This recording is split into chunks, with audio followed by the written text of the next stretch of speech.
books. Oh, for They were in the counseling office, we had to go in on lunch or whatever, or after school.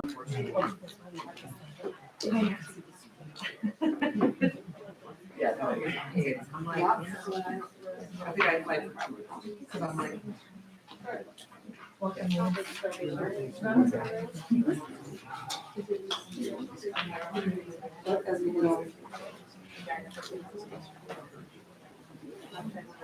Yeah.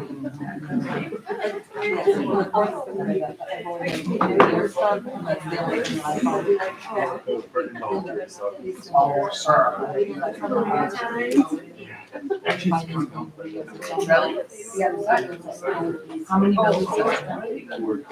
No. They did two extra because of all the subbing.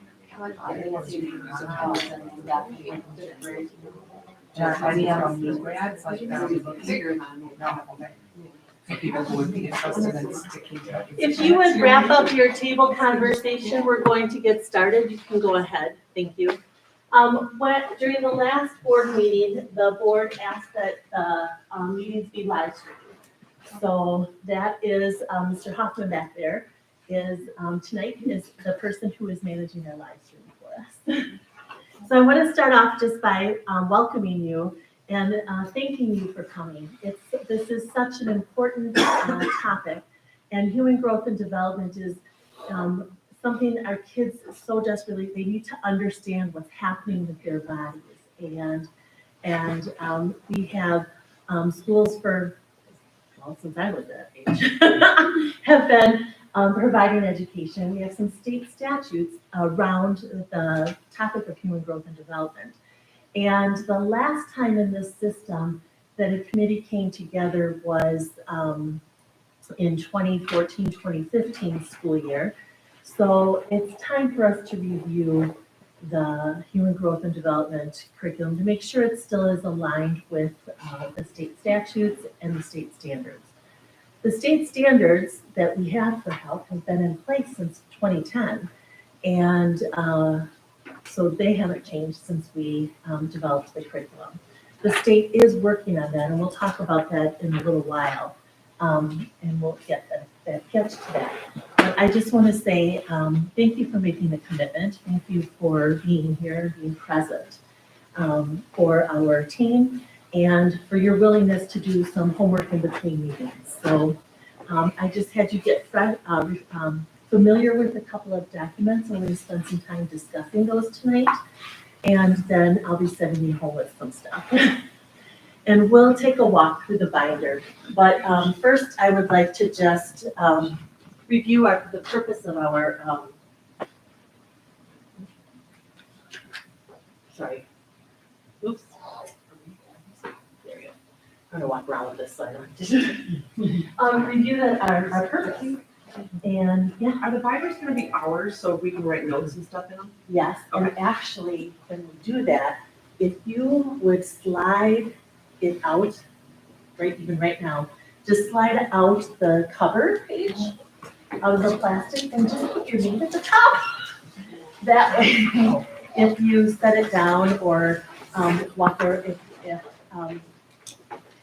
at some point when we're reading Bibles, sometimes people want a different away from the space. And if that makes it more comfortable for you to look something over and then come back, if you set them down around, Thank you.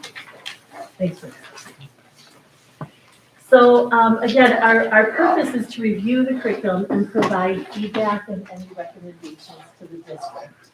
And based on those recommendations, we'll look at next steps.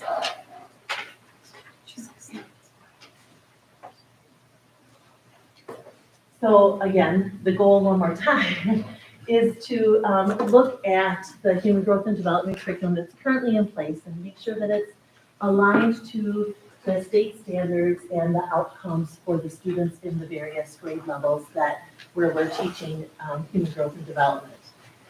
And then to look at the human growth and development instruction and resources and make sure that those are developmentally appropriate for the stage of life that the children are at. And lastly, that we have compliance with the state statute requirements and that our curriculum meets those. I already have a question maybe. So the state statutes, that's not the same as the state standards, right? Okay, because I know with the state standards, it says that we don't necessarily have to be aligned with them.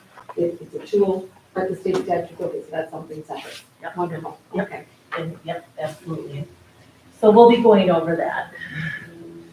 This is our agenda for tonight. After this little brief welcome period, we're gonna do introductions so that we all know who's here, and we'll give you a minute to, many of you have already introduced yourselves to your table of partners. We're going to talk about the agreements and the procedures for tonight and for our time as a committee. And then we're going to review the requirements. So that's where we're gonna dig into the statute, and then we're gonna look at the standards. And after that, we'll go into current practice. Once we've talked over the current practice around human growth and development, we're gonna hit those key questions again. Does it comply with the statutes?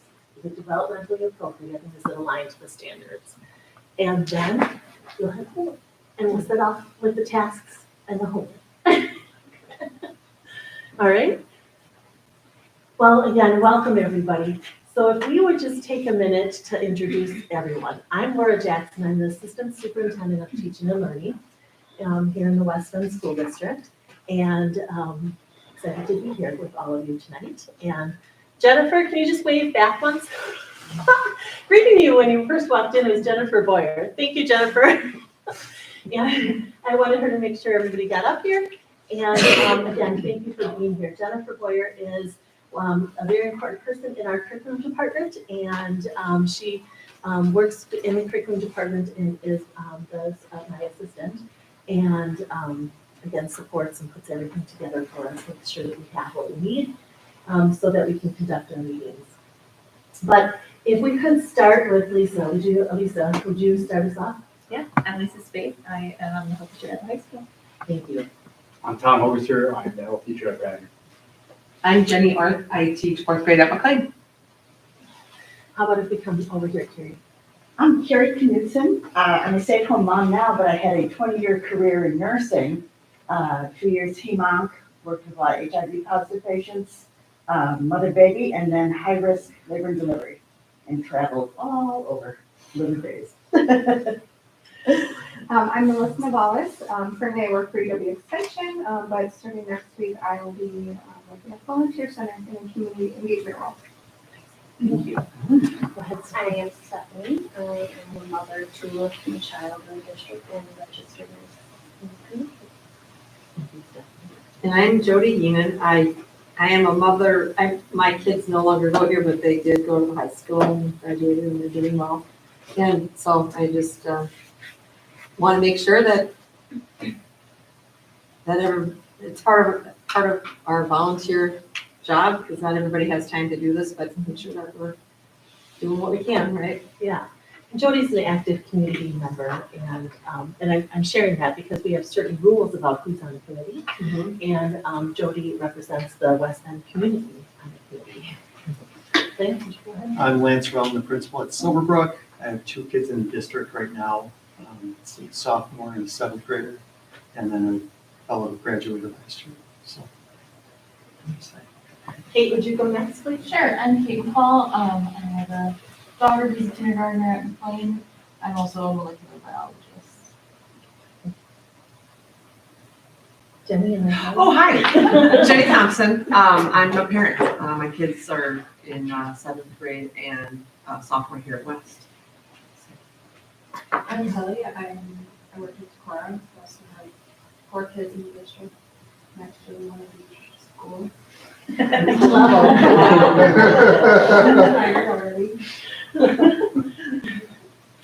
I'm Kara. I'm a science teacher here and I have 2 kids at Decorah. Melissa Baker. I have 2 boys, 11 and 7, and Okay, Chris, I have an 18 and 17-year-old, and I'm also a county board supervisor for a district that now includes the high school. I'm Jen Unger. I am just a parent to a 1st grader at Green Tree. Thank you, Jen. So within this committee, we have staff members, we have parents, we have staff members who are parents. We have community members. Our two clergy members are meeting with me separately after this first meeting because of a conflict. Unfortunately, one has a member who just passed away, and the funeral happens to be tonight. So obviously that was unexpected, and so we're meeting separately, and then they'll be joining us for the remainder. We do have two clergy members who are part of the committee, and we'll continue to be. Healthcare, you've heard that we have people with medical training and healthcare backgrounds. So again, some people are serving dual roles, and we have teachers that teach this content here representing also on the committee. And I think I said we have staff members who are parents, and we have a member of the administration. So we have a committee that meets all of the requirements for membership, and so we are able to go forward with that. Okay. So again, thank you for introducing yourselves to the whole group. And when we are, where we're headed next, we're going to go over our agreements. And I'm just making sure my slides say that. Yeah, okay. We're going to go over our agreements and talk about a few logistics with those. Oops. So our agreements are listed here. They are on the post, on the other side of the post, and they're on your name tags. You can turn your name tag so others can see it. You don't have to have it so you can see it. But I wanted you to be able to find your spot. But the agreements are listed here, and so we're going to go over those. The first agreement is to stay engaged. We are able to have a couple of hours together each night as we stay focused on our content and what our charge is from the school board. And please share your perspective. The reason we have a diverse group of members on the committee is because having those different perspectives is really important. It's important that we listen for understanding. So we always have to pause, and you have all those thoughts that are coming into your head as you're listening. We want to filter those out and just really make sure we're listening to understand. And with that is, let's ask. If we're not clear on something, let's ask the question. The next one is to withhold judgment.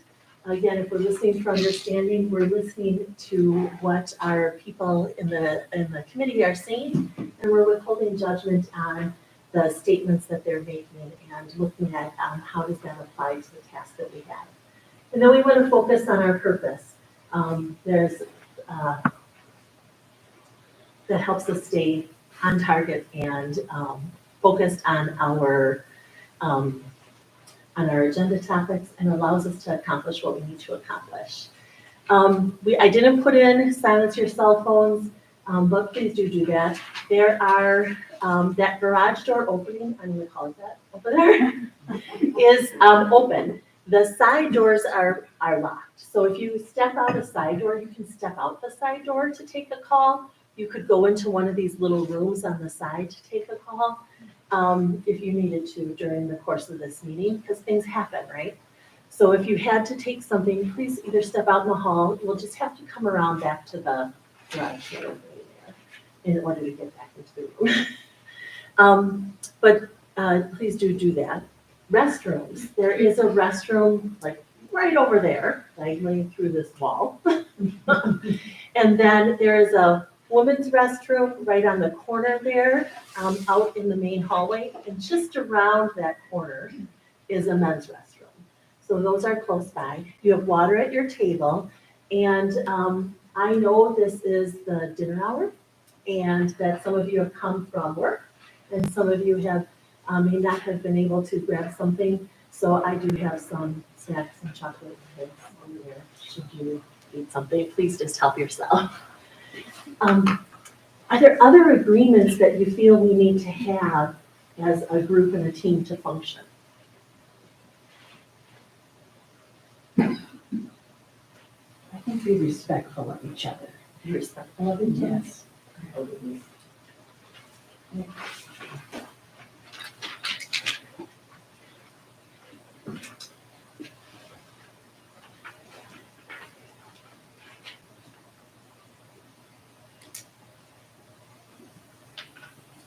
Okay, so I noted it, and, but I did that without discussing it, so.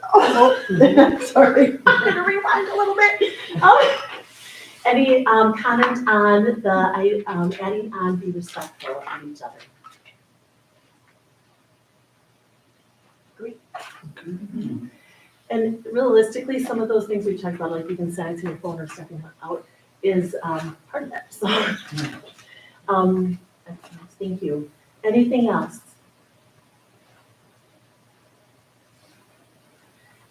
So I'm going to ask, go ahead, Judy. Oh, I was just gonna say that we're all here for a good purpose, you know, and so like we're not each other's enemies or anything, we're here to be helpful with each other, so.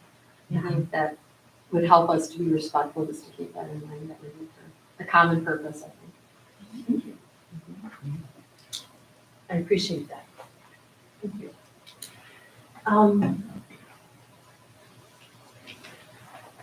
With our agreements, I would ask that we collaboratively work to hold ourselves and each other to them. So if we need to refocus on our purpose, sometimes I can be a storyteller, I will admit that. I have no problem with, I'm gonna say, yeah, then let's refocus on our purpose. So I would ask that we're all doing that, because this is a committee and I might be facilitating it, but I don't have to be the only person saying, you know, let's go back to our agreements. And I will add to be respectful for the next meeting. And anything else on this before we move on?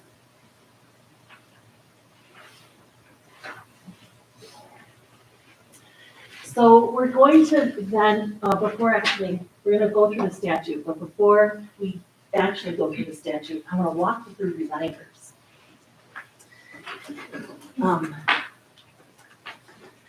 So your binders, I'm just gonna be honest, my stuff's gonna be all over this room by the time I'm done. So you will probably see me going, putting that on the bench.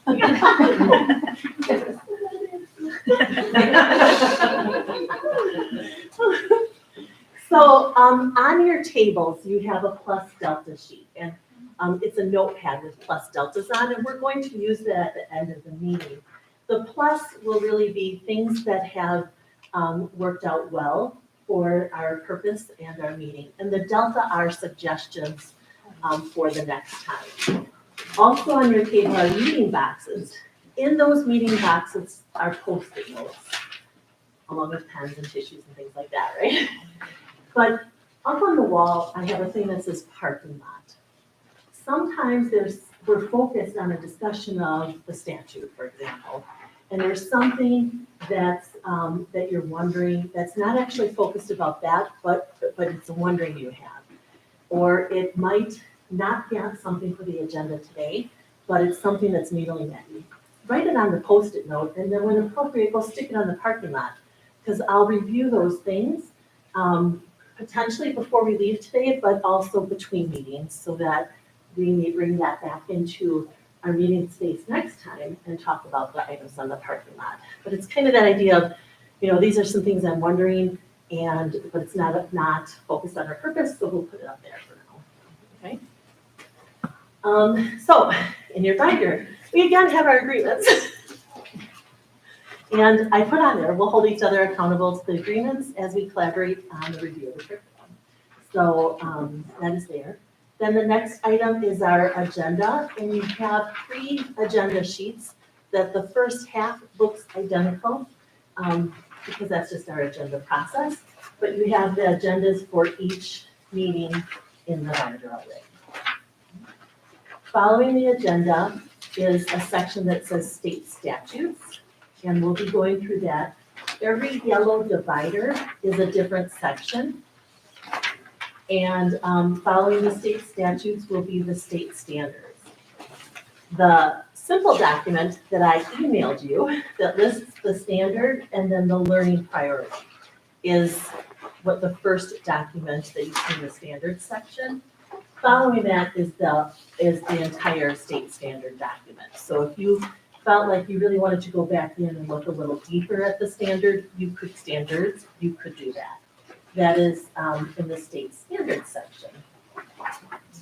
Following the standards, you would have the 4th grade human growth and development curriculum. Following the 4th, so the first item is our course overview for 4th grade. And this is the document that would have been publicly available to all of our families through our BYOC system. And it lists what's taught and the main topics of it. The next is the opt-out letter. We slightly revise it each year. Things like that, times where the preview night's gonna be. And then the PowerPoint or PowerPoints that are used with the 4th grade students. Following that is the 5th grade. And then it says 8th grade. The 8th grade section is really 8 through 12. A student can take it as early as 8th grade. They could take it as late as 12th grade. It is a graduation requirement, the health class. And human growth and development is one unit in the health class. So you have a unit for the human growth and development, just that's what we're reviewing tonight. We're going to do this tonight. Then you have some extra documents. So the last, There's nothing for 5th and 6th, for 6th and 7th grade. not in human growth and development. Okay. We did, so last year, because our 6th grade students, we were concerned that they didn't get the 5th grade curriculum.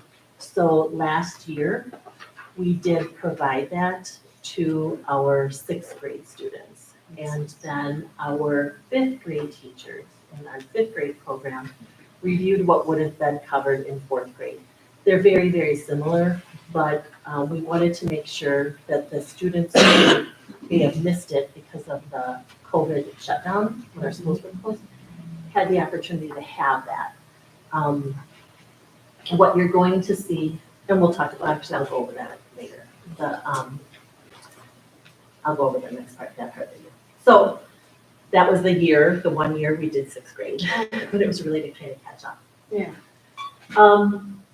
The next thing you have is 3 different documents. One of them is from the state and 2 are from the health department. One of the things that is, one of the common things that we look at is, what do we know about kids in the grade level and in the community? So it is about assessing your community and the health behaviors within your community. So the 2 documents from the health department provide some of that information. In 2018, the West Bend School District participated in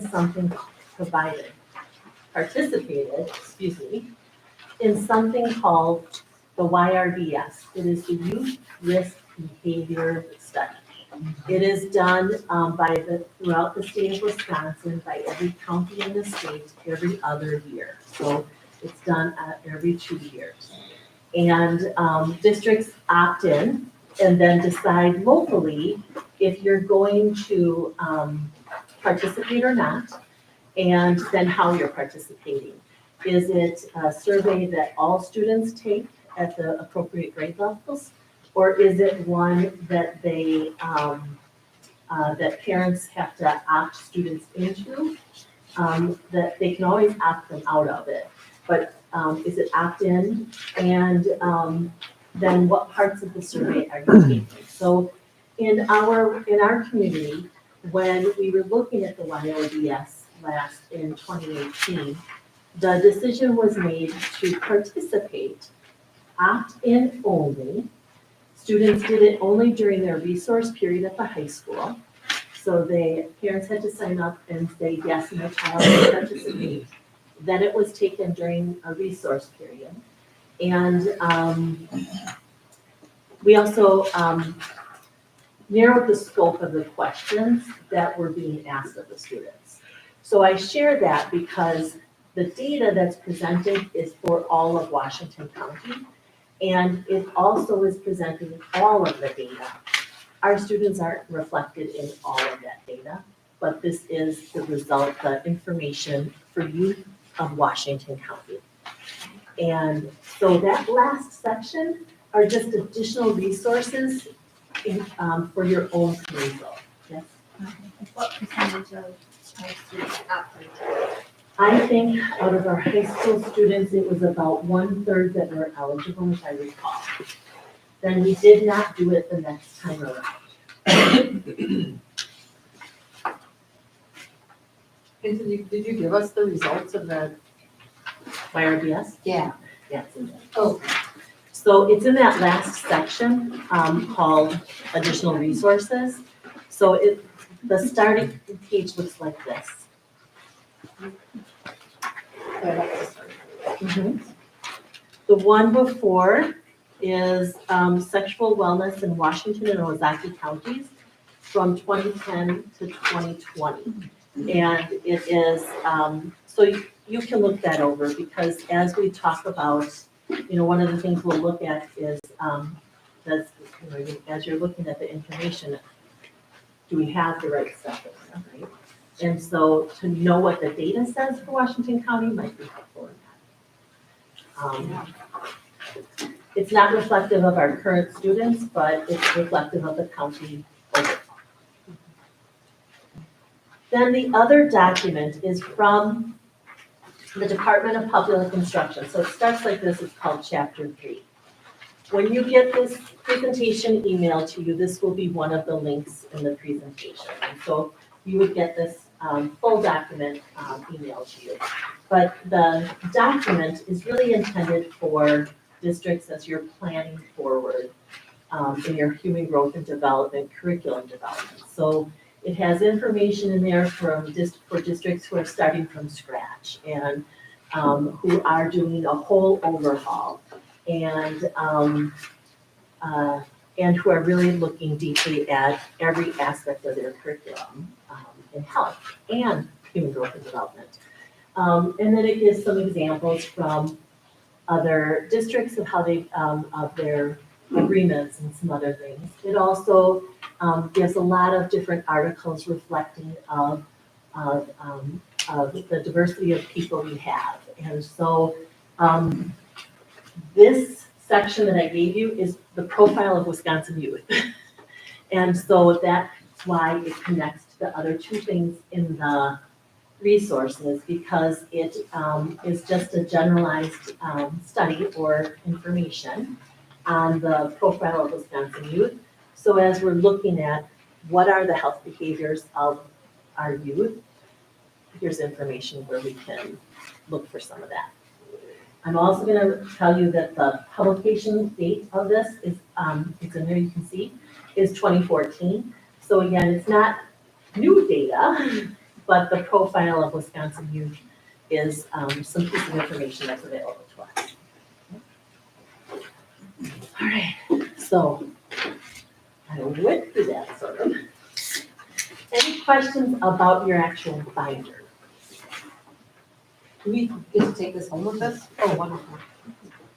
Yeah. Okay, so the next thing we're going to do is we're going to go through the statute and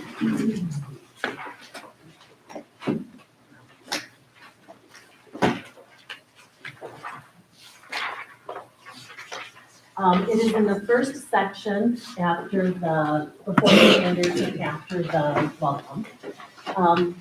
And the statute, when you look at it, is, Steve, I told you. No, you don't have to follow me, but I warned him ahead of time. The statute is really divided into the 5 sections that are listed up there on the slide before you. The first section is really the purpose of the statute. What does it, why does it exist? What does it include? And then there are a whole lot of additional categories under there. It has definitions, and then it highlights certain other aspects, right? So the statute is listed there. Then it has section 2, which is the content of the statute. The content that it's talking about. So what are the required subjects here? What content needs to be in the human growth and development curriculum? The third section of the statute is about communications with parents. And so that's really about, it's titled, the first few words in it are distribution of curriculum to parents. And we'll talk about our processes for that. Then the fourth section is about students having the right to opt out and not participating in these lessons if their parent says they don't need to. And then the fifth section is on the advisory committee. On the statute document, in the course of this school year, the state legislature, passed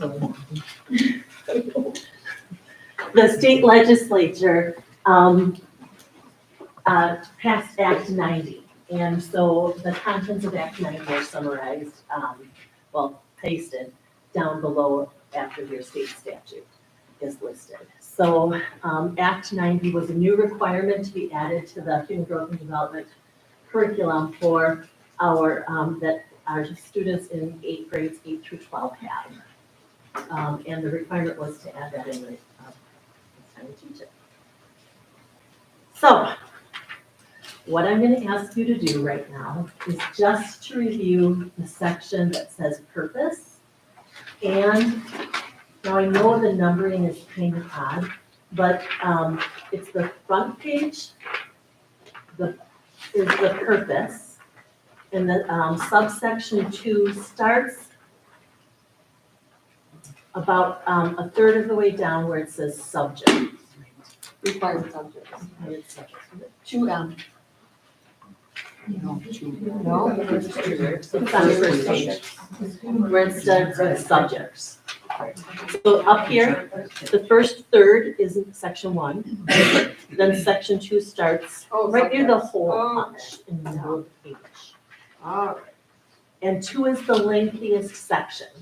So we're gonna take a moment just to review section 1, and then we're gonna review section 2. So would you take a moment and read section 1? Can I just ask something? Yeah. How frequently does the state review the statute? Is this under, at a state level? So I Whenever the legislature decides to review it. No. And when something comes to their attention, a couple years back, they added in the requirement that we teach CPR sometime in the middle and high school level. And it's hands-only CPR. I almost said hands-only CPR is what we're required, and that add-on was a few years back. But that's to the health curriculum and not human growth and development. They, as Chris said, when something comes forward that someone is supporting strongly. And if they can get a majority, from the governor to sign it. That was specific. Yep. Shaken baby syndrome was added in. See, my daughter had health. I know she had it. So at some point after shaken baby syndrome was added, you can see on the bottom in the history at the very end all of the times they updated this.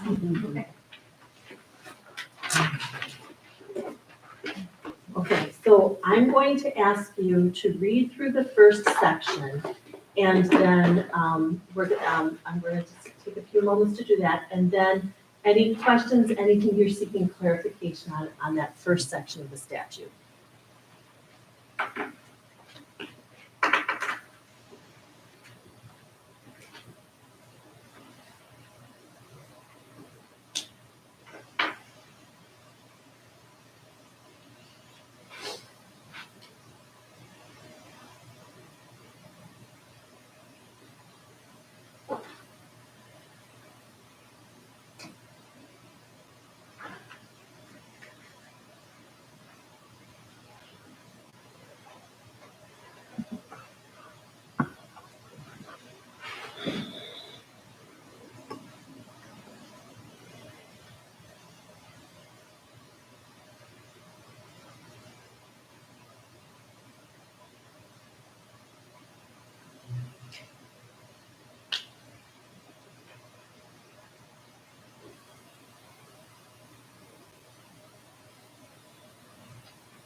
So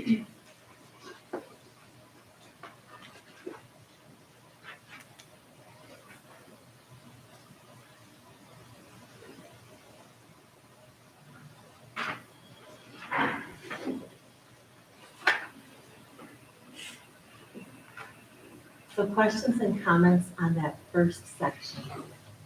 So I sent you an email earlier in the week.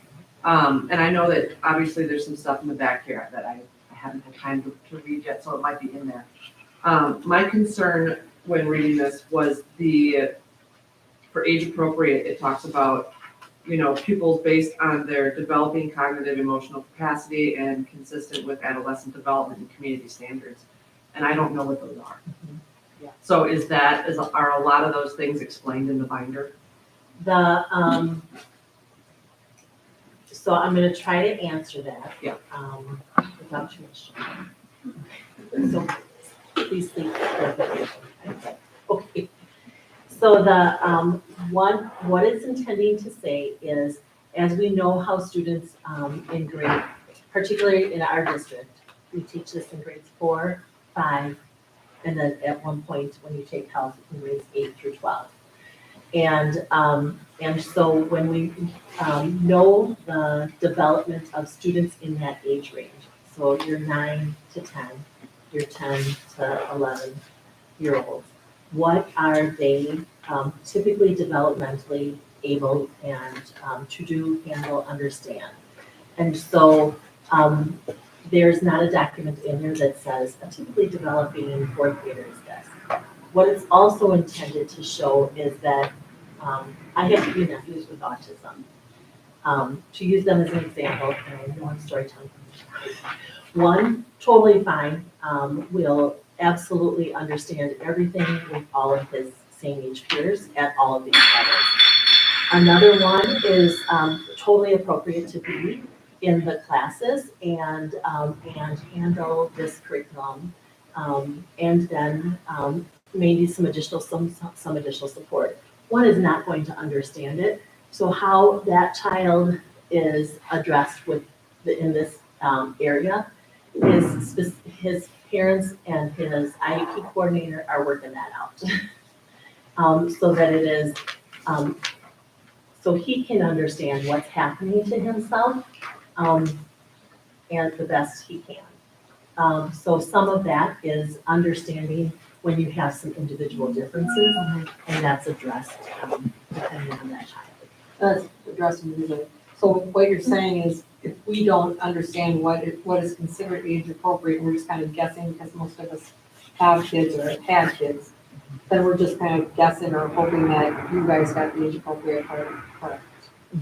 Okay. I mean, would it be beneficial on our own to look something like that up? I mean, I'm sure there's a credible source that we could find something that will tell us, a 10 and 11-year-old, should be learning, they're developmentally here, they're cognitively here. You know what I'm saying? So then that could, because I think that's a huge part in what gets taught. Yeah, I think that I have a couple of ideas on that. Everybody here should feel that if there's something they wanted to look up on their own, that they can do that. I want you to know that our curriculum we've gone through this, the previous committees went through this very carefully. We also have medical professionals that work with 100%. I think it's just for my brain, Yeah. so when I'm looking at it, I can just be like, check, Right. that's just how my brain works. And one key piece of that is understanding when puberty happens in the body, Yeah. because when those changes start happening in your body, and you don't understand what's happening, or the easiest, clearest example is when a girl will start menstruating as early as 9, and if they do not yet understand this, or know what's going to happen, it freaks them out. And so we look at age appropriateness for this content about when does this start happening. So we know that starts happening. And we also understand that some kids it happens earlier than 9, but the typical range is 9 to 16 to have pretty good onset. Then, do you have an 9-year-old here? Yes, you do. That's right, because you came to the parent. So, I'm sorry. And so,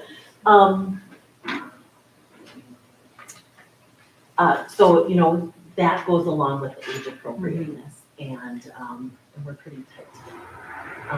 Some of the other behaviors, things are behaviorally, we also know that youth can become sexually active, oftentimes at as young as age 12. And, and so we know that, and providing them information, that's age appropriate for is important. So those things have to be considered, because, so as an educator, I go to cognitive development all the time, right? And think about how your brain grows and how, at what age your brain actually is fully formed and all of those kinds of things. So that's my fallback, and then you think about the biological changes. What did you say?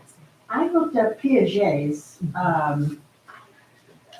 stages. I also looked up determining if the sexual behavior is normative or concerning. I can give you copies of these if you want. They're pretty. I would like that too. And Maslow's hierarchy of needs. Those are, and I would look up a copy of that too. Can I actually request a copy? Yes, yes. I'm pretty sure I'll just be making that for everybody. Yeah, maybe we should just do a scan and email. Yeah, Okay. we'll scan it in. This is what my ADHD is good for, guys. I did notice that subject, this is just for 3rd through 12th grade, and we're only half to 4th and 5th grade anyway. So one good thing about the age appropriateness is it's not like we're trying to teach sexuality to kindergartens or anything, right? So the grades itself, it seems like, yeah, they probably do need to start learning some, and what I've already seen, I feel like it's appropriate and or so, but at least we know it's not like some states, they're teaching as young as preschool, kindergarten, 1st grade, and we don't have to worry about that, so that's good. And Wisconsin leaves it to local control. Yeah. And right now, we're not looking to change what has been decided for Western. Yes, for so grade that's levels. So, they do leave it to local control, and that's. Yeah, so that's good. I agree. Jody, would you just, when you say 3 through 12, like that, remind me of that when we get to the standards, and Okay. this goes back to our other Okay. conversation.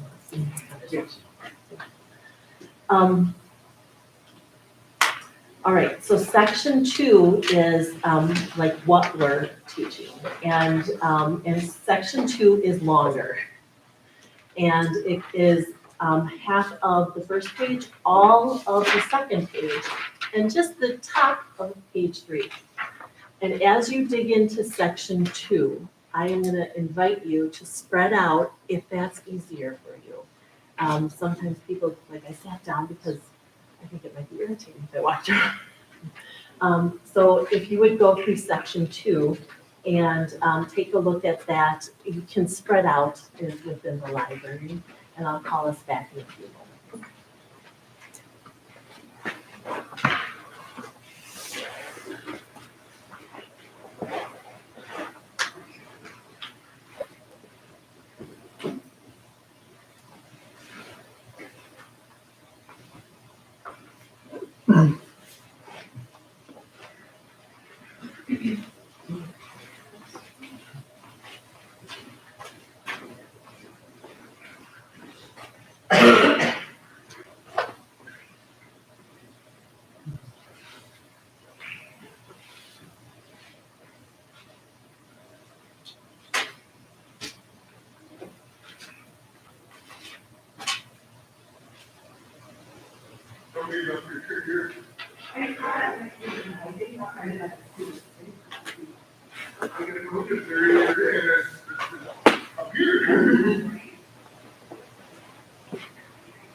Okay, any questions or comments about this? I do want to just point out, this document, the actual link to the standard is at the top. So this section here where the numbering is weird is like, but it's like that in the statute. And I believe that the reason the numbering is weird is because in some of the updates during the history, they eliminated certain things, but didn't change the numbering. So that's why it's weird like that. It's right from the statute. Oh, so my first comment would just be, under subjects, the first little, I guess, it's not numbered or anything, it's just this number 2 subjects. And it said, for what subjects covered in the curriculum, the people shall be separated by gender. My just question is, how do you guys do that nowadays? Do you do by biological gender, or do you, Right. or, At okay, this time, it's by biological gender. okay.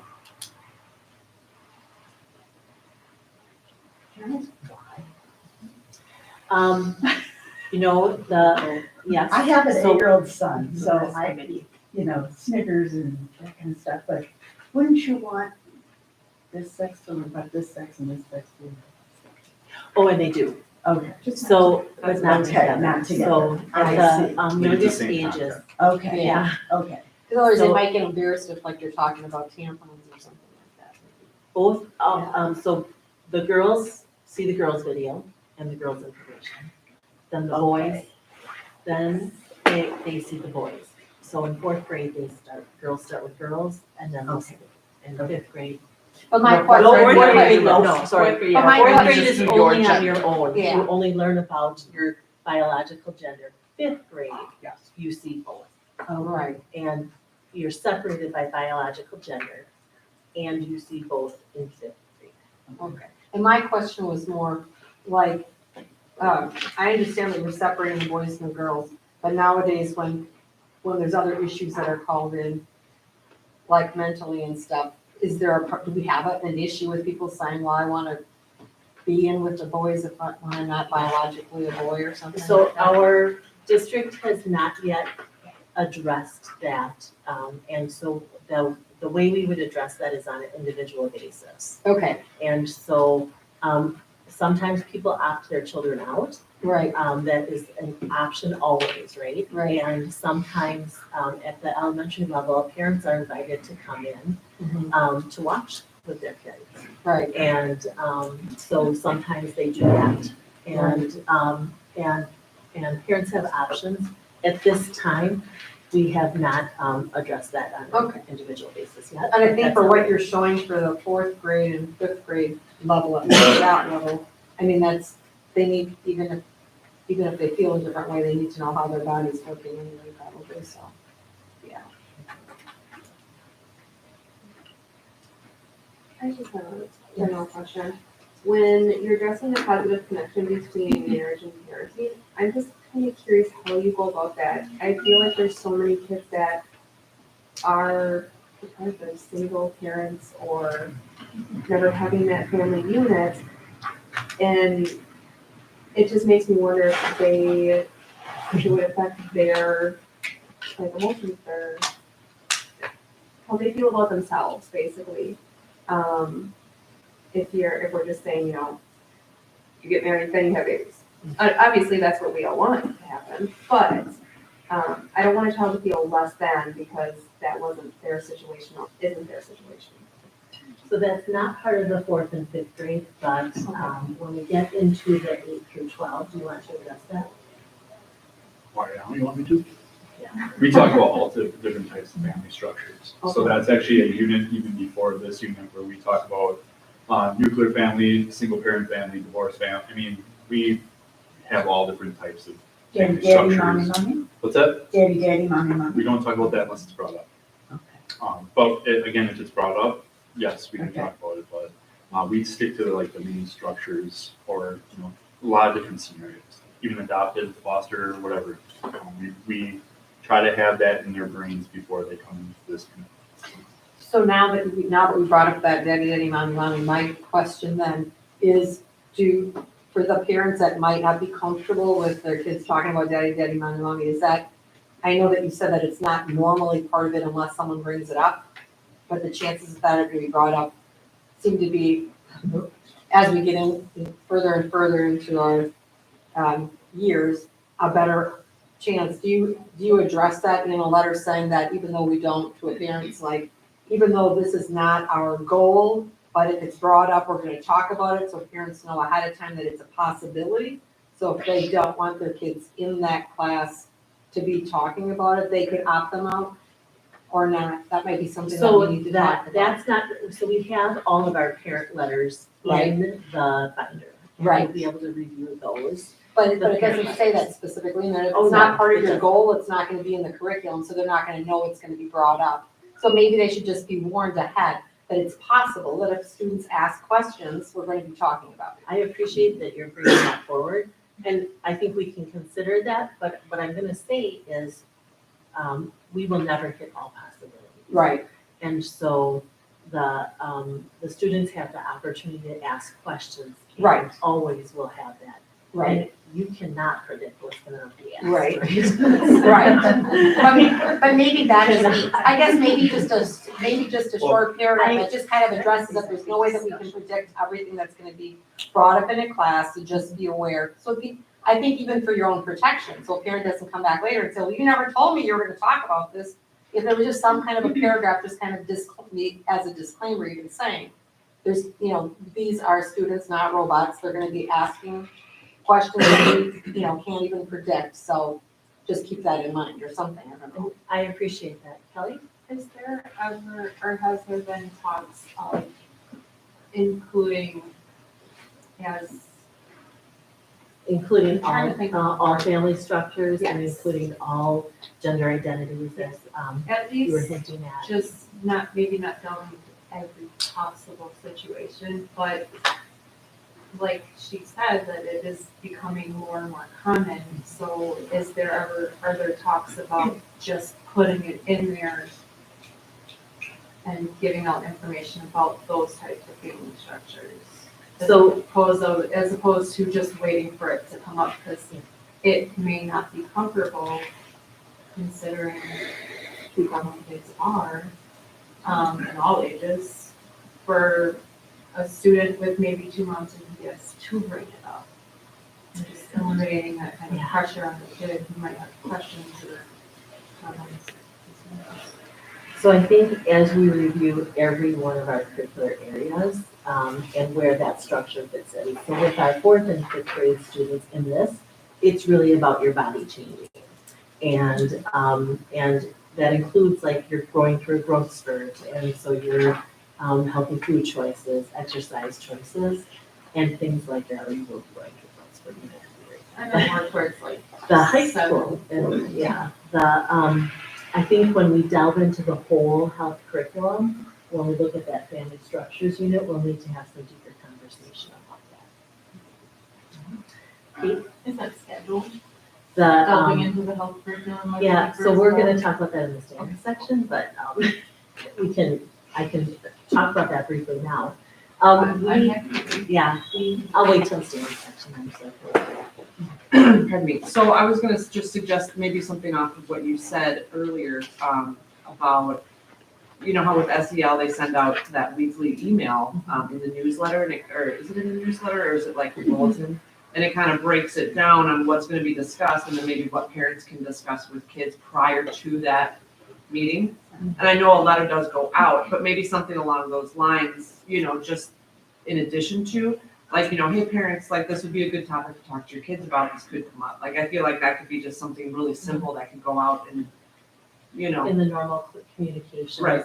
or at least communications just to the 4th graders or just to the 5th grader parents, you know what I'm saying? Like, if there's. Are you suggesting, like, to include that in the initial letter that goes out, or you would think like something like separate? Well, I was just likening it to what's happening with the SEL lessons, right? And how that became getting a bulletin weekly from, like, I get one from Badger. Yeah, so You know. just to clarify, with our social emotional learning curriculum, as the lessons are being taught prior to, like the classroom newsletter or the school newsletter will say, this is what's coming up in the SEL lessons. And then. Yeah, and like that goes out to all Badger, but like obviously, like when my kids were at Green Tree, we would get, I think, a monthly newsletter.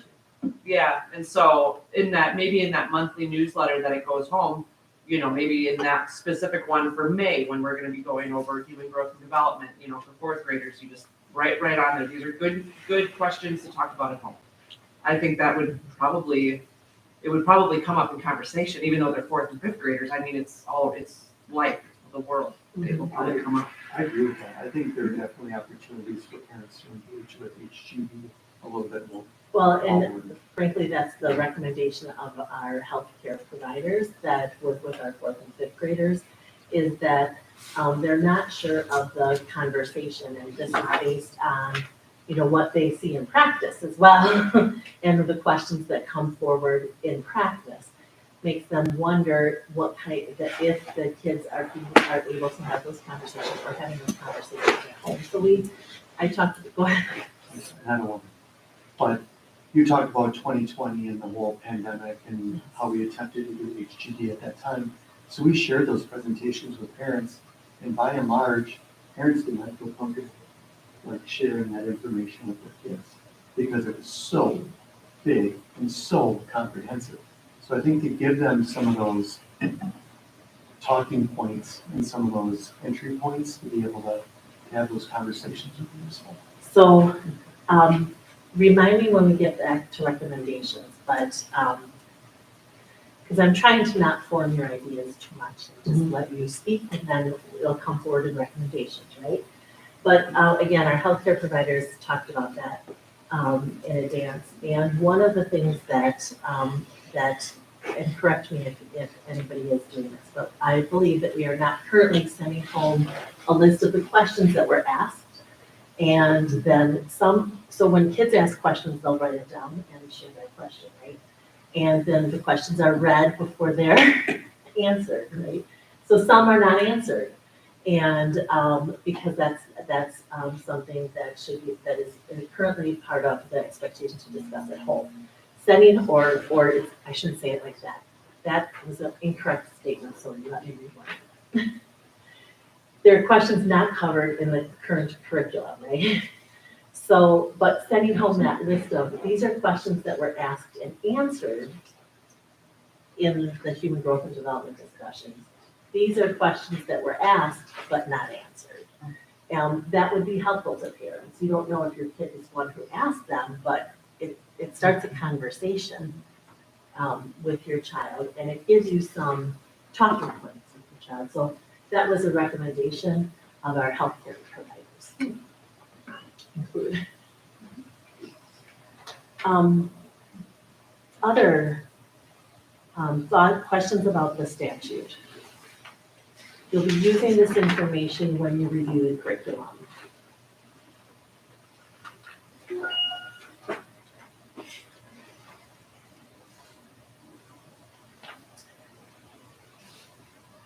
And I'm going to remind you that some of this is when age appropriate, so it's not, some of it's not covered in 4th grade, some of it's not covered in 5th grade, some of it's not covered to the high school course.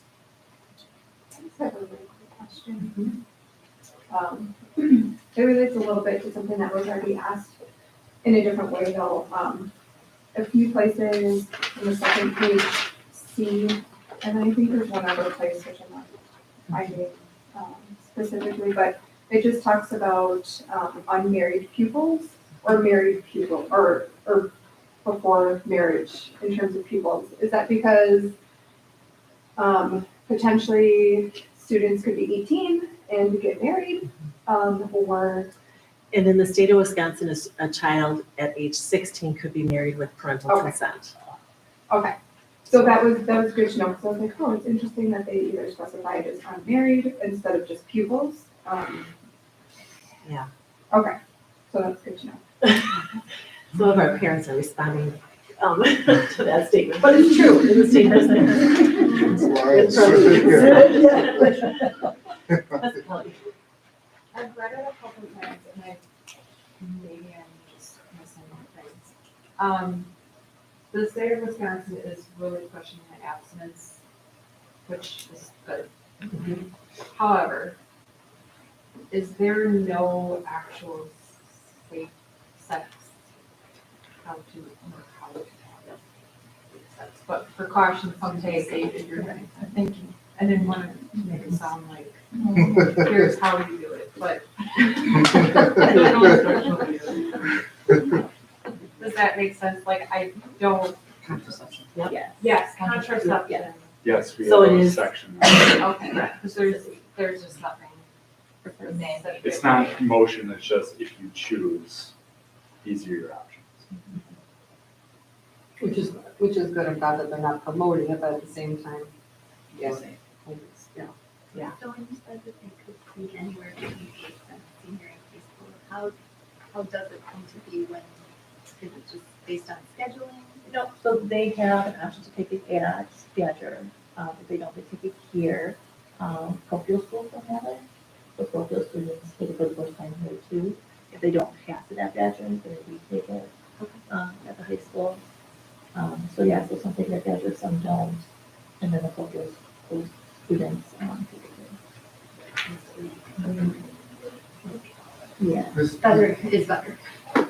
This may be a discussion for later, but it does seem like potentially a big gap if they're giving it in fifth grade and then there's nothing potentially till their senior year if you choose to wait that long.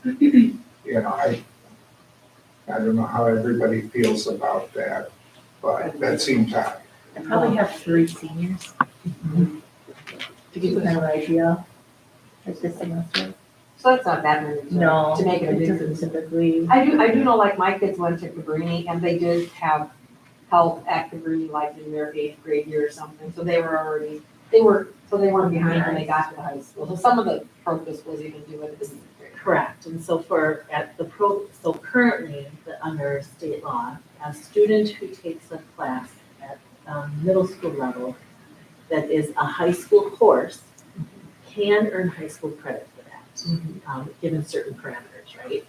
And our parochial students sometimes take algebra or geometry as 8th graders, 7th, 8th graders, depending on their need, right? What is their academic need? And some take health. In some of our parochials, so the process is we have to review that class to make sure it aligns with ours. One of our parochials does have a health class that has been approved and is aligned. But I can't remember which one it is, so possibly. Kate, you were gonna say something? Yeah, I forgot. Okay, sorry. That's okay. It did moment passed and it wasn't needed anymore. Okay. But it is good to know that there's only 3 seniors, and then how many juniors, about the same amount, or what? So most of our kids do take it in the earlier levels. Okay, most of them take this freshman, so it's not really that big of a concern. No, Okay. but I could look at that. And we're, with our human growth and development review, there are things that are for our broader health review, which include your concerns that so this is human growth and development, but what about all health? And if all health has this big gap, is that something we need to address? I was kind of concerned with the human growth and development part too. If the last exposure they're getting is in 5th grade, and then maybe they wait till sophomore, junior, or senior year. In the meantime, there's a lot of room in there for them to be active with other kids their age, and they're not getting any guidance on things like abstinence being preferred, and sex is something really for adults and not for middle schoolers and high schoolers, It's accurate information, just accurate information. Yeah. More exposure to accurate information. Or, again, I think, some kids start puberty in 5th grade and some don't start till 8th grade, So I think I would agree, you're potentially missing and you forget. I mean, all the things they have to remember on a daily basis. I know with some of the programs that focus on preventing recreational drug use, preventing tobacco use, one of their goals is to try to delay starting that if they can't prevent kids from, if they can at least delay the age at which they get started, they're less likely to let that evolve into addictions and into recreational drug use, And the other thing is in 4th and 5th grade, they're approaching this with a whole different mindset than they would be in As a 8th grade, which 7th kind of grader, goes with what you were saying, like maybe, especially if they haven't had some of these, so it's probably, I'm gonna jump to Kate and then I'm gonna pull us back to the statute. Oh, that was what I was gonna say. Oh, I said, I think we're getting a little off topic Yeah. of what Yeah. means naive, like this is great for maybe whenever you said we're gonna talk about the whole health overview. Recommendations. I think we should. Yeah. So thank you, I appreciate that. The next parts of the statute are about distribution of the curriculum to parents. And you have within your packet the parental letters or models of the parental letters that are sent out. And you have those examples. I host every year for fourth and fifth grade parents, a preview night. And I say preview night, but it is also one during the day. So it's, not just one shot, but, fourth and fifth grade parents can come, see the curriculum, watch the videos, and receive that information. Jody, can I talk about your request? Sure. So, Jody is an active member of our community and wanted to know what is shown. So she came in and we watched the videos and, previously this year. And, she knew she wanted to participate in this too and wanted that background information. So, we make that available upon request. We had some parents that weren't able to make it, and I know they had contacted their building principal about, being able to see that information, and their building principal worked with them. So that information is accessible to parents if they, we host the nights, but they could always ask as well. And that goes out in the letter.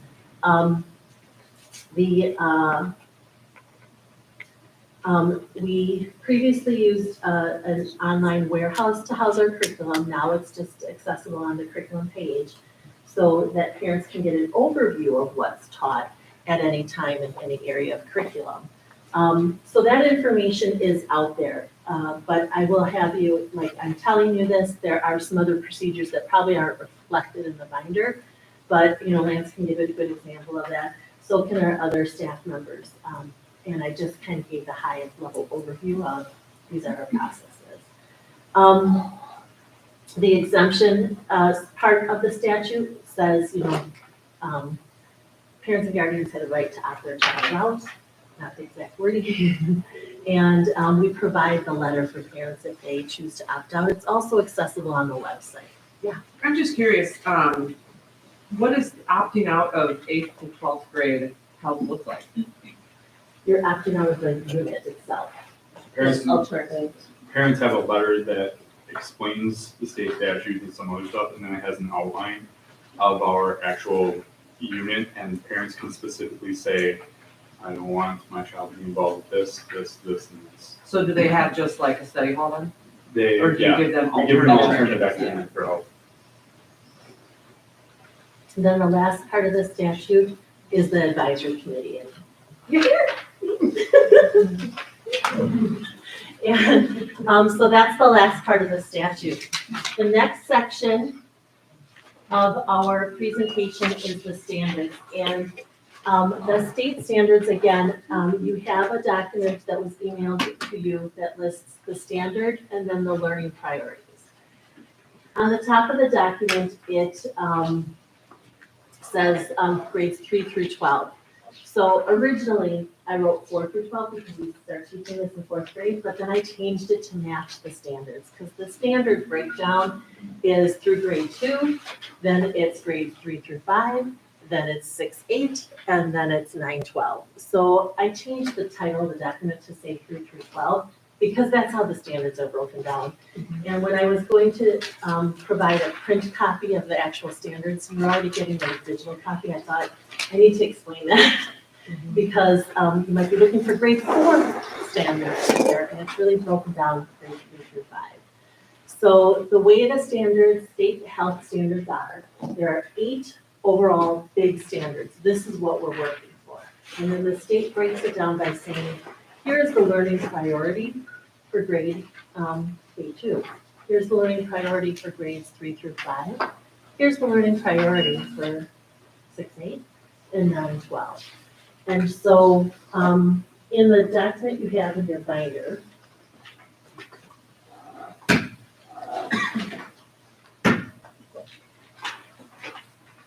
which looks like this, you're probably going to write all over it, and that's why the columns are expanded. You're probably going to make notes on here, whether it's present in the human growth and development, and if you have a recommendation for that. And grades, again, 4, 5, and 8 through 12 are when we teach the curriculum. The state standard is up there, so I'm holding up standard 8 right now. Students will demonstrate the ability to advocate for personal, family, and community health. And then it has the learning priority listed for each of those. And in some areas, we have this in our health curriculum. Not every one of these might be in our human growth and development lessons or unit. But you can review that for what is present and to the level it's present. If something's not present and you feel like it should be, that might be your recommendation. I know what you're talking about, right? When we look at the list of standards up here, 1, 2, 3, and 4, that are presently on the screen, are there any questions or clarifications about what the standard says?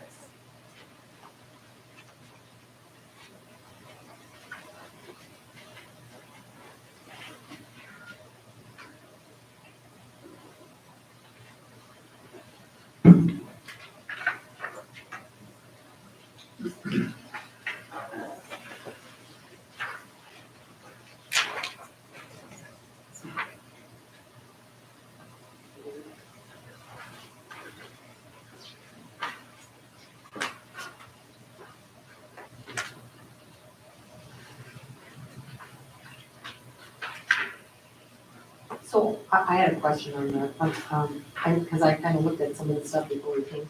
And my question is under number 3, when it talks about students will demonstrate the ability to access valid information and products and services to enhance health. And the ability, and number 4, the ability to use interpersonal. Well, I don't know if those two are related, but anyway, are you going to be like giving them lists of places that they can get services, or, and if you are you also gonna send, like, parents have access to that before the kids start doing that? Just because, for an example, I'm just in my head thinking, an example might be Planned Parenthood. There might be some parents that are like, yeah, I don't want them talking about Planned Parenthood or feeling like they're being promoted to go to Planned Parenthood. So I think I'm gonna opt my child out of that lesson for the day or something. Or is that not, you're not providing any kind of actual list to them and stuff, you're just telling them, this is how you Google it or something, or what? So at the, I'm gonna talk 4th and 5th grade, and then I'll let you two speak to the upper, if that's all right. So at the 4th and 5th grade level, the common statement is there throughout the presentations are, so if you have questions, please go see a trusted adult. Mm-hmm. And then it often throughout, we'll start with such as your parent. Mm-hmm. I don't know how often they use parent or guardian. And then it'll go into a school nurse, a counselor, or a teacher. Mm-hmm. And most often, it has parent, then the school nurse, and then sometimes counselor, sometimes teacher. Okay, now I did read the 4th and 5th grade, and I found that was a discrepancy. You have something like teacher, relative, blah, blah, blah. I think there's only one place in 5th grade where you did put parents, but otherwise none of them said parents. And you might be able to say, well, relative, that's a parent, but maybe, and always teacher was listed first. So maybe, I know in Wisconsin, things that we're reading as adults that the kids aren't gonna read, it looks like parents are always the first.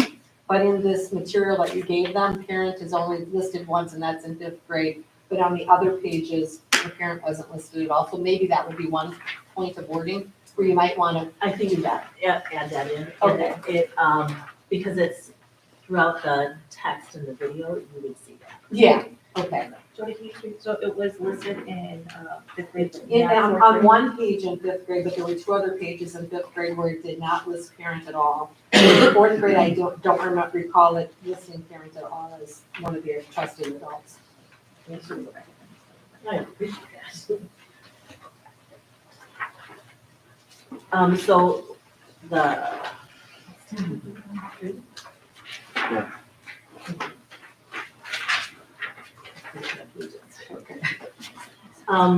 The ability to access valid information, and then the middle school priority is demonstrate and apply strategies to access valid health sources of health information, and similar to high school, but examine that. And students do that through their research and the curriculum provided to them. And we always mention too, parents, guardians, trusted adult in the building, or we even just simply just say healthcare provider. We don't go into details of other Planned Parenthood or anything like that. We just say healthcare provider. Okay, And I would say that fourth grade, we definitely say it's always parent and our guardian. okay, good.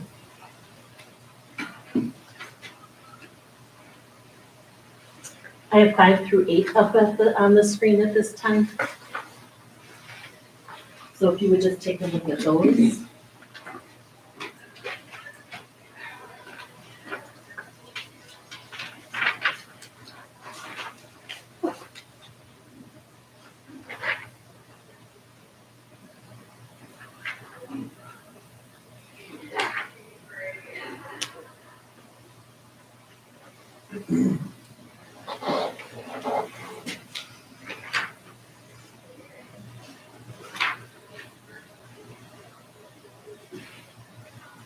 Any clarifications on these?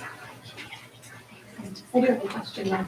Can you just describe number 8, just in terms of what outcome would advocating for personal, family, and community health, what would that look like? And what does that look like? What's the end goal there? So in that state standard, that'll come across all areas of health differently. So we might, you'll see in the video that they talk about healthy foods and nutrition and things like that. So that might come out that way, that you're advocating for healthier food choices. Like there's a soda, right? Soda that's like, Sure. And So like a 4th grader could tell you like, oh, maybe you should try drinking water, that soda's not good for you. Exactly, okay. Anything else to add to the lower level? I did see, what was I reading when I went through this, like, I been at the standards, The kids with the sign. okay, all right, oh, but yeah, it's youth, if the kids are holding up something, youth tobacco prevention works, and that's a fact. It says implement an advocacy plan pertaining to a health issue developed. I just wanna, we're not, and if we're doing personal, you're just helping like write things, that's one thing, but are we actually gonna be sending kids out holding signs like this, going to advocate? So that's an image in the state standard document. Okay, That's not part of our current curriculum okay, to go out and march or do anything like that. That's not part of our curriculum. What it looks So- literally like more at 4th grade is brushing your teeth daily. Yeah. No, seriously, Right. putting on deodorant, Right. Yeah. showering on a regular basis. but what about when they get into high school, are they gonna do? Yeah, that might be different, but I'll tell Okay. you, 4th grade is very Yeah. much personal hygiene Okay. kind of, Right, good, make sure you're flossing regularly, those kind yeah, of okay, pieces. right, good, okay. And so to your question, Jody, again, the standard of the students demonstrate the ability to advocate for personal, family, and community health.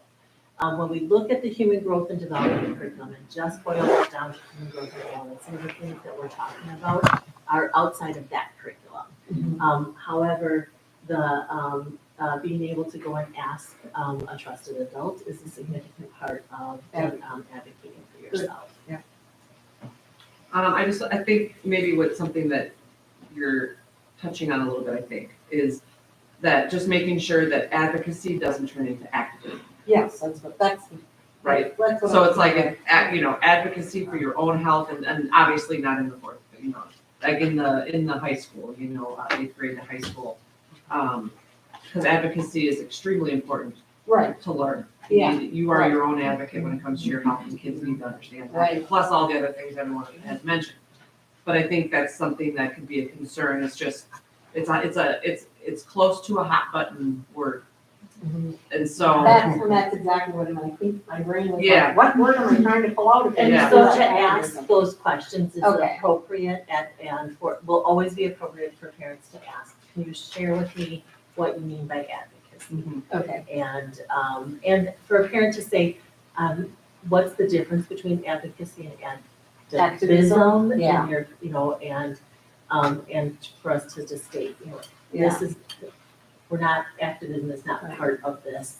Right, yeah. Not that I don't think activism can be good. Right. I'm probably one of the biggest activists in this room, But I still just think that for families, everybody has their hot button issues and maybe they don't want their kids being activists for things that they don't agree with or something yet.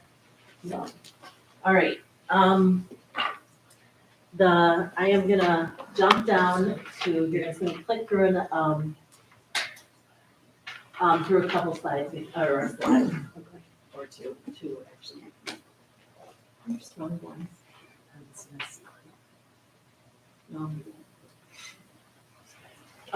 Just a reminder of what we're going to be doing as we move forward with looking at our resources.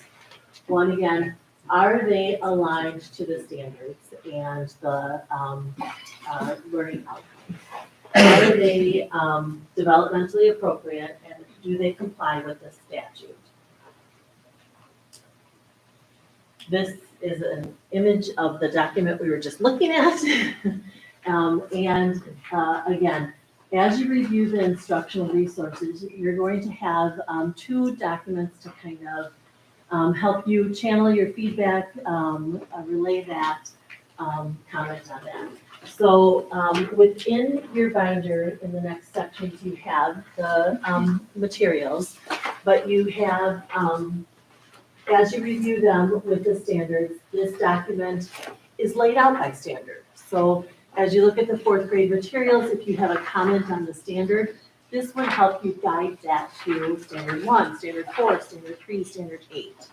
And so this document would help guide you to that. Okay. This, would you do it? I just put one of these in the other binders.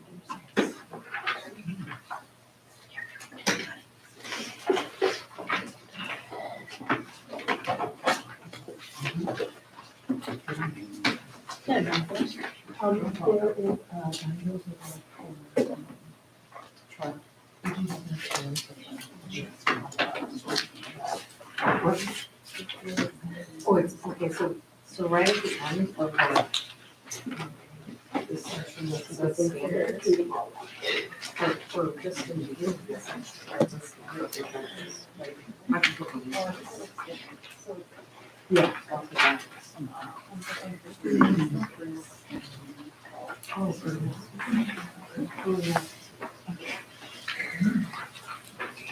Yeah.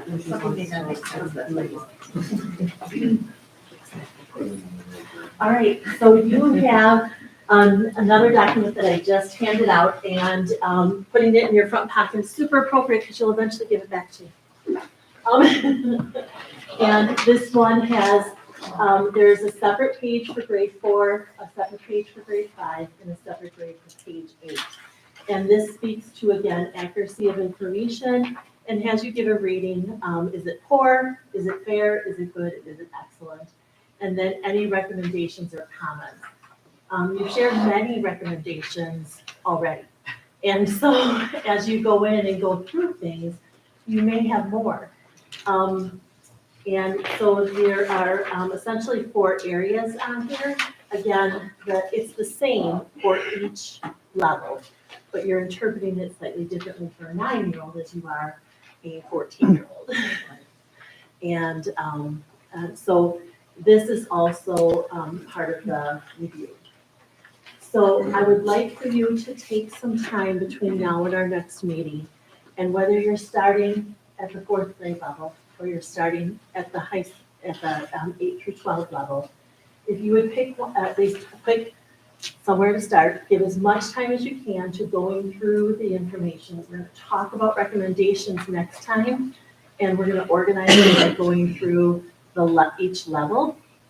And we'll see how far we get in our time next time. The following meeting, again, we have recommendations as that topic, and then how are we taking that forward to the, to share with the school board? Yes. I don't know if the group finds it easier, but it seems to me that it might be easier if we all focus on one and then share recommendations. Not that you couldn't bring some up, like if there's further to be talked about, like, but if you start with grade 4 and 5, then everybody's kind of has read the material, has gone through everything, is on the same page. Not that you can't read through more or you can't start in a different place, but does that seem logical? So it does. The only concern I have with an approach like that is we have 3 levels and only 2 more meetings. Yeah, Oh, gotcha. So I was wondering if maybe an approach where we try to actively split up, so at least like a group of people. So it wasn't like, oh, only one person chose A through 12. Sure. You know, like try to assign it to groups, just to make sure we had a group of people who could talk about each grade level. Sure. I think some people might have different opinions on the material in each section, so I don't know. Yeah, I know. Yeah, so it might I mean, be- like, we all should read all of it. Yeah, we all should read all of I it. just don't know how do we. especially since we're all from different parts of the, whole group that you were supposed to pick. I Yeah, mean, I would assume everybody would read through all of it, it would Yeah. just be like for next meeting, maybe, I don't, maybe I misunderstood the direction of that. Well, because I guess, Well, we So can we have still do grade your 4. idea, right? But what if you just do 4, 5 together right, and then 8 through 12 the correct, next I meeting? was just gonna say that. Sorry. Is that in line with what our agenda say? I have to look ahead. Yeah, so the agendas say, 4th grade, here's the statutory, standard and age appropriate, and it's discussion of recommendations.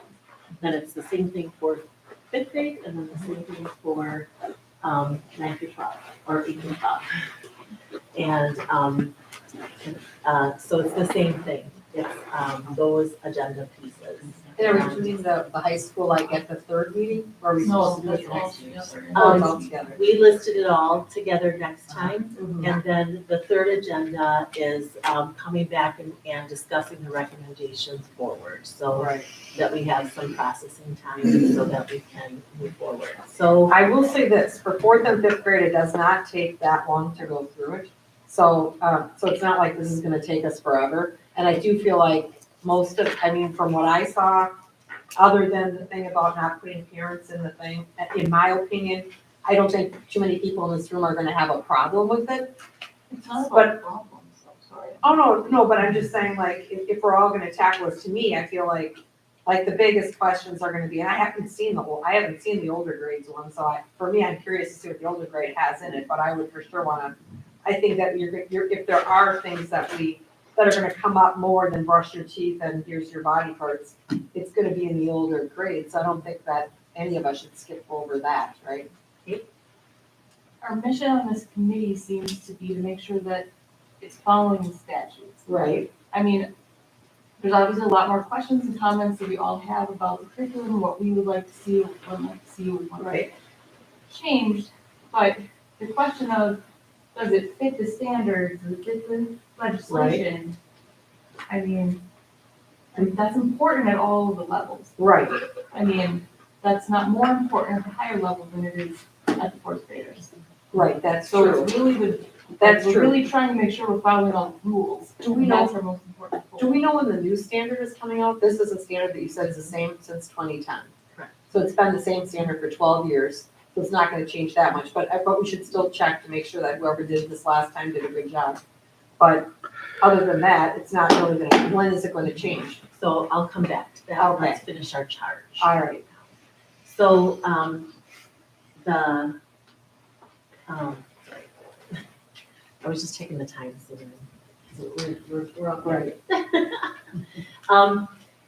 It's, so what I would love for everybody to read through all of it. I know I put a boatload in there, but I also know that the presentations, like it'll say, there are 17 slides in this presentation, it's really important. or 12, and I didn't cut any out. They're just, it says that, but there really isn't that many in there. And so so I know in the slides themselves don't have a whole lot, there's maybe a bit of the detail. And, but I want to be cognizant, so of everybody's time. So I appreciate what you all have said, and I'm going to have you talk at your table for a minute about the two ideas presented to us as we move forward. So just take a few moments and talk at your table, and then we're going to have someone from each table summarize. Those two ideas are, do we just say, please just go through all, and then we see and we go through and discuss each one as fully as we can next time? Or do we say, this table concentrate on grade 4, this table concentrate on grade 5, and this table concentrate on high school?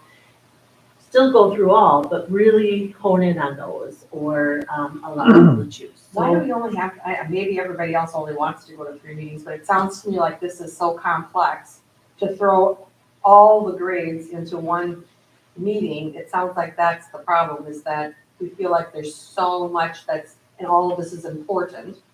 Why are we cramming it all into one meeting? I think that, so we have both of the next 2 meetings are strictly focusing essentially on the recommendations and then how do we move forward. So the last meeting is, a chunk of that is how are we presenting and sharing this information? Because, and I'll get to that after this, but there will be time at both of them. And so we'll have more than likely 2 hours next time to go through the recommendations and as much of the next following meeting as we need. When I put out the commitment for the meetings, I want to honor that commitment that I made. I will seek representatives from the committee to share with the curriculum committee of the board. That's currently under reorganization, so I don't know when for sure that meeting will be, because we have something scheduled, but that might not work for who's on the curriculum committee. So we're going to have to take a look at that as the board reorganizes. So I don't yet have that, but I will seek representatives from the committee to participate in that discussion. What were you going to say, Kelly? I thought you were. No. All right, would you talk at your table about, do we want to identify concentrators on a certain grade level, or just have it to be everybody go through it, and we're going to take the time we need with 4th grade, 5th grade, and high school at the next 2 meetings? Me too. Me too. And if I mean, since I didn't participate here, or presents the community that was good with kids, it's not much easier. You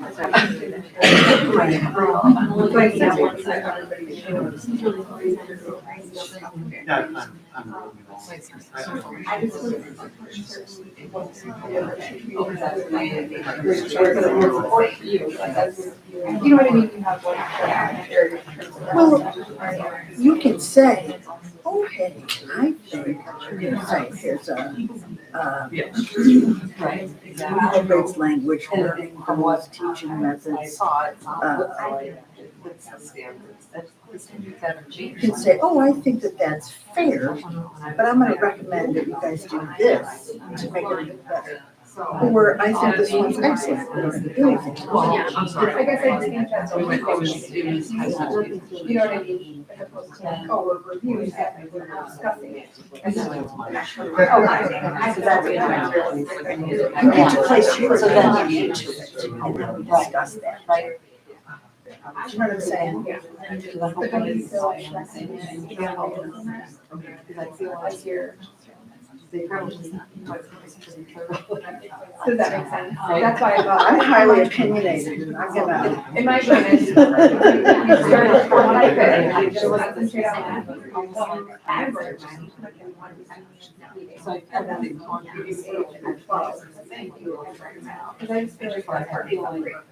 hard for people to stop at like, here's my review, but here's not what I got. I think that just closed naturally. Why you did it that way. I think it does. And that was, I guess, what I was getting at in terms of like. But I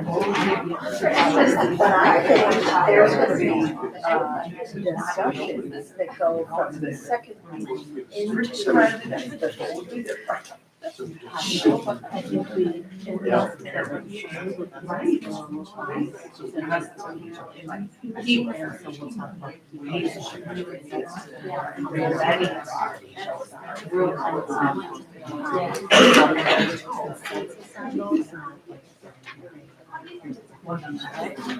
Sure.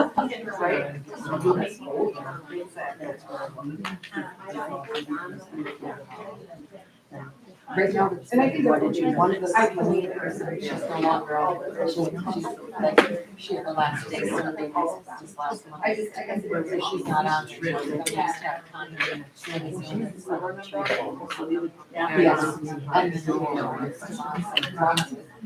Yes. And then you'll get the list. So I guess I apologize because I didn't look at what our third meeting agenda was. Yeah. So my. They can, yeah, really good about it. Like they can pick the, you know, so you think it's a whole bunch of things out there.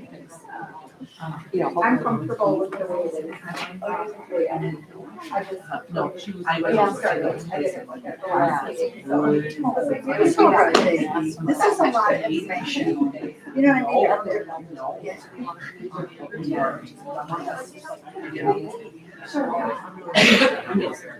but I would imagine.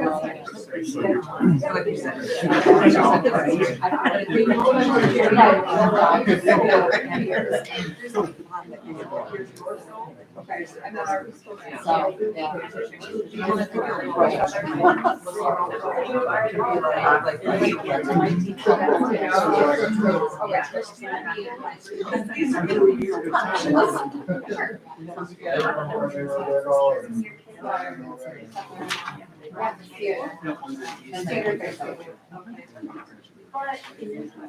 All right, And so we're supposed to be someone filling from your out table to this? share out your thoughts, we'll make our choice.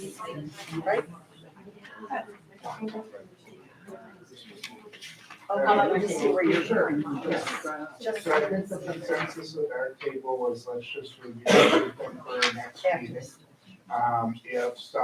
If one particular grade kind of strikes our attention and we focus more on that, so be it. But, just focus on all, and, reviewing everything. We agree. Your table agrees? We also agree. We also agree with them. Okay. So between now and then, you'll read the curriculums, and then you have two different documents that you can record your notes on and make your comments on and provide feedback on. Yes? The sheet that you just gave us to go in our binders, is that something we would hand into you the last meeting or next meeting? So let's, so yes, you're gonna hand it in to me. You'll bring it to next meeting, and if there's additional things you want to write on, my intent is that whatever comments and feedback we get next time, that is typed up and emailed to all of you, so that as we come into the last meeting, we can review all of that and finalize things to go, finalize suggestions, recommendations of the team. That might mean further talking about each grade level, it might mean further talking about one grade level. So I think that that intent that I want to have, be able to take feedback and then give it back to you, to consider the team's work and then consider that. I think that I would like to take it next time.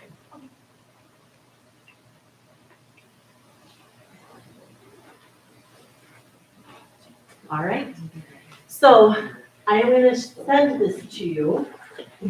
As stated earlier, I just kind of went over one slide because we had talked about it. At your table, you have a plus delta sheet. Again, the plus are things that went well. The delta are suggestions for whatever, for making it efficient, for making it more comfortable, for whatever suggestions you have for next time. Then, when you receive this, you'll go, plus delta was the last slide. Wait, there's more.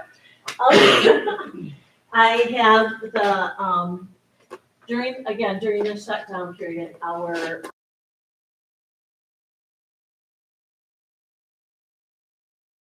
recorded those. And so we had, as Lance had said, we shared those with parents to give them an option to do that with their children. And so those are linked here. And you'll be able to view that. Now, it's time. It's more time to view it than it is to read it. But it's there for you, right? And then, so 4th grade, 5th grade, and I don't have another slide, but I will add one that says additional, it'll say additional resources that were shared. And those will be the PDFs of the Piaget and Maslow, who are Piaget and Maslow are psychologists that wrote very foundational pieces when we think about how our children and people develop and what their needs are. And then I forgot who the third one was that we shared.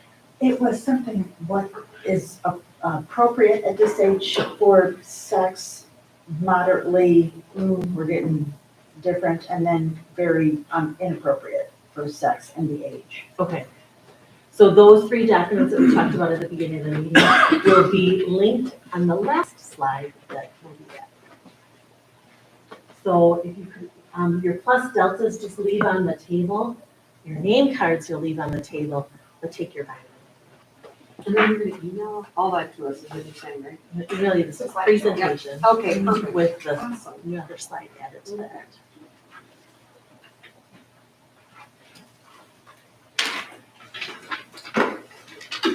And then other than that, if when you're done with your plus deltas, you can go ahead and go. But I just gotta thank you all. I wanna thank you for the open dialogue, for the conversation, and for being here and giving your time to participate in this. And I know it's not just the time here, it's time over as well. So thank you all. Thank you.